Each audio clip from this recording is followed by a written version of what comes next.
উপদেষ্টার মধ্যে আমরা এই আচরণ দেখতে পাচ্ছি যে তারা এখন কোনোভাবে দিয়ে এক্সিট নিতে পারলে হইলো। তারা নিজেদের সেফ এক্সিটের কথা ভাবতেছে। কোথায় সেফ এক্সিট নিবে? পৃথিবীতে সেফ এক্সিট নেওয়ার একটাই জায়গা, সেটা হচ্ছে মৃত্যু।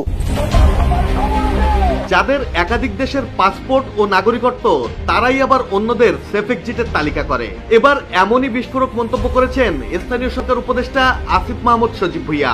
দেশের রাজনীতি যখন সেফ এক্সিট শব্দে উত্তাল, ঠিক সে সময় উপদেষ্টা আসিফ মাহমুদের এই একটা লাইনই যেন নতুন করে আগুন ধরিয়ে দিয়েছে রাজনৈতিক অঙ্গনে। প্রশ্ন উঠছে, একাধিক দেশের পাসপোর্ট ও নাগরিকত্ব বলতে কি এনসিপি আহ্বায়ক নাহিদকে ইঙ্গিত করলেন আসিফ মাহমুদ? বুধবার রাত 10:15টার দিকে নিজের ভেরিফাইড আইডি থেকে এমনই বিস্ফোরক মন্তব্য করেন আসিফ মাহমুদ সজীব ভুঁইয়া। আসিফ লিখেছেন, যারা 5 আগস্ট পালিয়েছে তাদের সিম্প্যাথিজাররাই এখন কষ্টে মরে যাচ্ছে। ফ্যাসিস্টদেরই পালাতে হবে বারবার। আমাদের জন্মও এদেশে, মৃত্যুও হবে এদেশের মাটিতে, ইনশাআল্লাহ।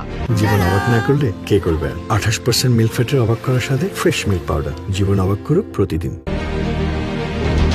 সম্প্রতি এনসিপি আহ্বায়ক নাহিদ ইসলাম উপদেষ্টাদের দিকে আঙুল তুলে বলেছেন, কিছু উপদেষ্টা বিভিন্ন রাজনৈতিক দলের সাথে লেয়াজু করে ফেলেছে, তারা নিজেদের সেফ এক্সিটের কথা ভাবছে। নাহিদের ওই বক্তব্যের পরই রীতিমতো তোলপাড় শুরু হয়েছে দেশ জুড়ে। সোশ্যাল মিডিয়ায় ব্যাপক আলোচনা সমালোচনায় মেতেছেন নেটিজেনরা, যা বিব্রতকর পরিস্থিতিতে ফেলেছে অন্তর সরকারের উপদেষ্টাদের। উপদেষ্টারা অনেকেই বিভিন্ন রাজনৈতিক দলের সাথে লিয়াজু করে ফেলেছে, তারা নিজেদের সেফ এক্সিটের কথা ভাবতেছে।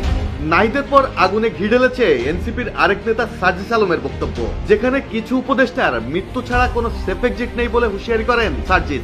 আমরা মনে করি দেশের মানুষের সামনে তারা মুখ দেখাইতে পারবে না। কোথায় সেফ এক্সিট নিবে?